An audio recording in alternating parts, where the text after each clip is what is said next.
السلام علیکم دوستو، زه یم ستاسو ورور ستاسو ملګری ثناءالله انصاري. کتونکو څنګه چې تاسو په د ویډیو په تمنیل کې ولیدو چې تاسو څنګه د خپل موبایل مینیو چینج کولی شئ، نو بالکل په دې نننۍ ویډیو کې به زه تاسو ته ښیم چې تاسو څنګه کولی شئ چې د خپل موبایل مینیو چینج کړئ. نو ویډیو تر اخره پورې وګورئ او ویډیو د خپلو دوستانو سره خامخا شیر کړئ او د داسې نورو ښایسته ښایسته ویډیوګانو لپاره زموږ چینل سبسکرایب کړئ، ځکه چې موږ هره ورځ دغه شان ښایسته ښایسته ویډیوګانې په خپل چینل کې اپلوډ کوو. نو زه د ویډیو په طرف ویډیو شروع کوو. نو ګورئ دوستانو، دې لپاره به تاسو یو اپلیکیشن ډاونلوډ کړئ چې د هغې نیم دی نیکسټ لانچر. تاسو به دا اپلیکیشن په دې ځای کې وینئ، زه چې دا ګول د موبیزن دا لوګو راومه، دا به تاسو چې کوم دی انسټال کړئ او ډاونلوډ به کړئ. ټیک ہے، صحیح شو.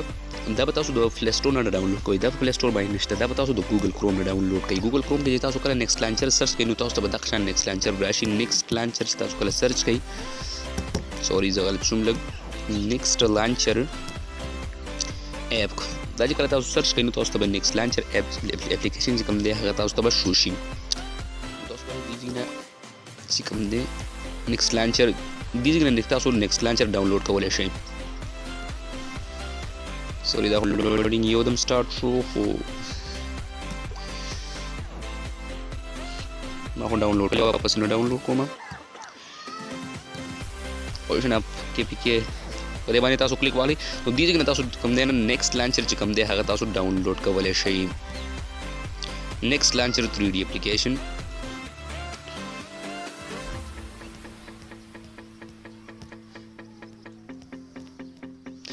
دې ځای باندې تاسو د فل ایپ ډاونلوډ فل ایپ باندې به کلیک واخلئ او تاسو کوم نیکسټ لانچر اپلیکیشن چې کوم دی هغه به تاسو ته چې کوم دی ډاونلوډ به شي. نو دوستانو ګوره دا لوګو تاسو وینئ لکه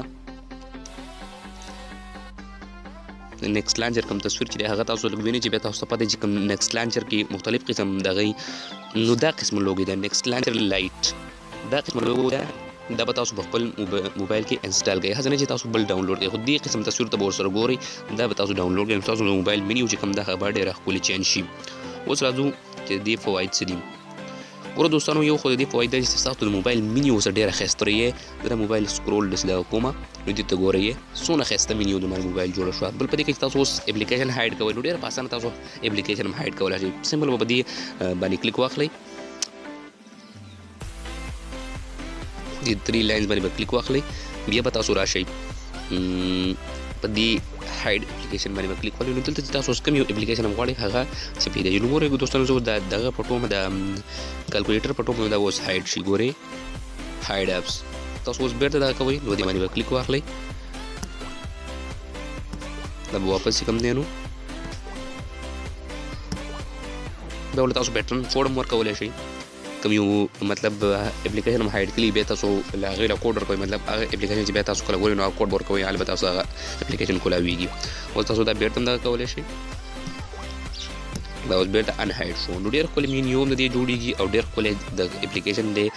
ما هم دا په خپل موبایل کې انسټال کړی، دا زه چلوم. امید لرم چې تاسو به هم انسټال کړئ او تاسو به هم خوښ شوی. نو دوستانو که ویډیو خوښ شوي د لایک کولو سره شیر هم کوئ او که تاسو تر اوسه پورې زموږ چینل نه وي سبسکرایب کړی نو پلیز دا سبسکرایب کړئ. انشاءالله میلاویږي د یو بډې ویډیو سره، د هغې پورې ما لره کوئ. اجازت د الله په امان.